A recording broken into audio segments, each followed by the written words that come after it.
The year is 2021, and as the world is still reeling from the coronavirus outbreak, many people are advised or even forced to stay in the safety of their own home, be it for school or work. With physical gatherings and overseas travel having taken a backseat, you turn to your next best form of entertainment: gaming. And what better game to check out than one from the early 2000s? Enter DragonFable. If you're a 90s kid, maybe you were just hit by that sudden surge of nostalgia to rediscover your old childhood game. Or maybe you're someone who's never even heard of this game and would like to experience something different from your standard AAA titles. Hello fellow gamers, I'm your host Korriban Gaming, and today we are going to be taking a dive into the game called DragonFable, and I'm going to give you guys 5 reasons on why you should check out this amazing game in 2021. Weekly releases. A lot has changed for the game over the course of 15 years. Seriously, how many games out there even survives for that long? But you know what has not changed? Weekly releases. How many games out there can consistently pump out new content every single week for 15 years? I don't think I've heard of any except for games from Artix Entertainment. This is testament to how much passion, hard work, and dedication goes into this game. And the fact that they are a super small team makes this even more impressive. Even multi-million dollar companies with 100-man teams struggle to put out new content every month. Sure, there are delays every once in a while for bigger releases, but they are never more than a week long and you will have something new to do every week. To be honest, this almost feels like a double-edged sword because of how spoiled I am by AE's games. I get bored of new games so frequently nowadays, especially if there's nothing for me to do or look forward to after a few weeks. It's not a game whereby you can afford to not log in for a few months and miss out on nothing after completing the game because the updates for this game come so frequent. For most RPGs, after you finish the endgame grinding, the game becomes stale very quickly and you'll be stuck waiting a long time for new content to appear, and more often than not, you'll have quitted before new content even gets put out. But not for DragonFable. With new releases every week, it's no wonder the game has so many loyal players who have been playing for so long, and if you're someone who has FOMO like me, then you understand why the game is able to keep me coming back even after over 10 years. Player feedback. Having a small player base means that they take player feedback very seriously.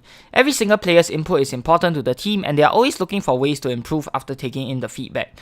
Not everything they do is perfect and there are some releases that leave a sour taste in the player's mouth, but it is their dedication to improve and willingness to accept criticism and learn from it that makes every release better than the last. Gone are the days whereby the only form of communication with the staff is through their own forums. With the advent of Discord, it is much easier to interact with the developers than ever before, be it through the AE official Discord or other unofficial Discord servers created by fellow players. Have a concern? Just voice it out and discuss with other fellow players. You may find that you are not alone. The staff also offers their insights and thought process when making the release every once in a while.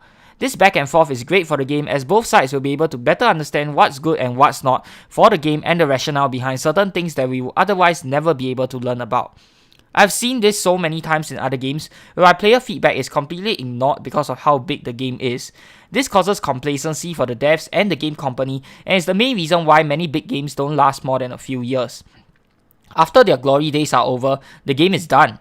It's no coincidence why DragonFable is still going strong after 15 years, and it's because of how seriously the developers are willing to listen to their players and change according to what players want to see. In challenges. When the game was first introduced back in 2006, bosses used to be big damage sponges that hit just a little harder than your average mob. This pretty much set the stage for how bosses were viewed in the game for a super long time and in a way molded many players' perception of bosses in DragonFable, especially for the earlier players which still continue to make up a large part of the game's current player base. The only real challenge back then were fights that were unbeatable, and hard mode which just increased the boss's HP even further to ridiculous amounts. Well, that was until Enter the Inn at the Edge of Time, which was introduced in end June 2017. This is a completely optional area in the game that can be accessed at any level, with new challenge fights being introduced on the first week of every month. These challenges don't necessarily have monsters with huge HP bars all the time, but instead introduce the unique mechanics that the player has to strategize around in order to beat them. In exchange for beating said challenges, the players are usually rewarded with the best equipment in the game that are otherwise unobtainable elsewhere. At the start, the challenges were still relatively simple, but the bar has been raised greatly since then. So much so that there was and still is a considerable amount of backlash for people who are unable to beat said challenges. Though I do understand that it can come as a rude shock, especially to the returning players or casual players who are used to stomping over monsters with damage vomit, keep in mind that these are meant to be optional challenges that adds zero lore, and the gear worn from said challenges are not required in order to progress through the game's story. Personally, I do quite like this addition to the game, even if I'm not one of those who can sit around doing the math and the optimal strategy to beat the fights. I find the mechanics interesting and it lets me explore many different classes in different ways that I would otherwise never have been able to with just the regular fights in the story. It adds depth and complexity to an otherwise simple storytelling game, and as much as there are haters, there are also people who enjoy such content and has reinvigorated their love and passion for the game. I think this is a great way to add difficulty to the game for more hardcore players, but at the same time not stonewalling the more casual players who still play the game mostly for its amazing storytelling. Which brings me to my next point. Amazing story. DragonFable, in my opinion, has one of the best, if not the best, storytelling of all of Artix Entertainment's games, and maybe even for all of the RPGs I've played through so far. Trust me, I've played through many RPGs in my life. The way the dialogue in DragonFable is so cleverly worded, to the sleek animations and artwork, and even right down to the choice of music used, really sets the tone and mood of the quest. It draws you in and immerses you so deeply in its fantasy world with characters that you can really feel for. Quests nowadays are cleverly planned out, usually with cliffhanger and endings that just leaves you clamoring for more. DragonFable continues to excel in its storytelling even after 15 years and should definitely be the one reason why you need to check out the game, even if you don't agree with the other reasons on my list. And last but certainly not least, easier grinding. So many changes have been made recently to help players with the grinding aspect of the game. Probably the most polarizing part of any RPG is the grind. Some players absolutely hate it, whereas others play RPGs solely for the grind.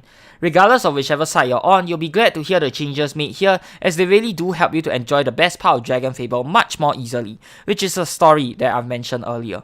From a free weapon and 1000 free gold for starting characters, to massively increased XP gains at the lower and mid levels, the ability to pay for potion training in gold instead of doing countless rounds of the minigame, the huge decrease in number of defenders medals needed for DM accessories, the game is so much less grindier nowadays than when it first started. There's never a better time to get into DragonFable than now. I do believe the list will continue to expand over time in order to make gameplay for the newer players even more enjoyable, yet another showing of how much the developers of the game care about player experience. And that is it for this video. 5 reasons to play DragonFable in 2021. Do you feel like starting or coming back to this game after watching this video? Let me know what you guys think down in the comments below. And of course, I hope you guys have enjoyed the video. If you have, be sure to give this video a thumbs up and subscribe to this channel if you guys would like to see more of such future content. Till the next time, I'm your host Korriban Gaming. Peace out.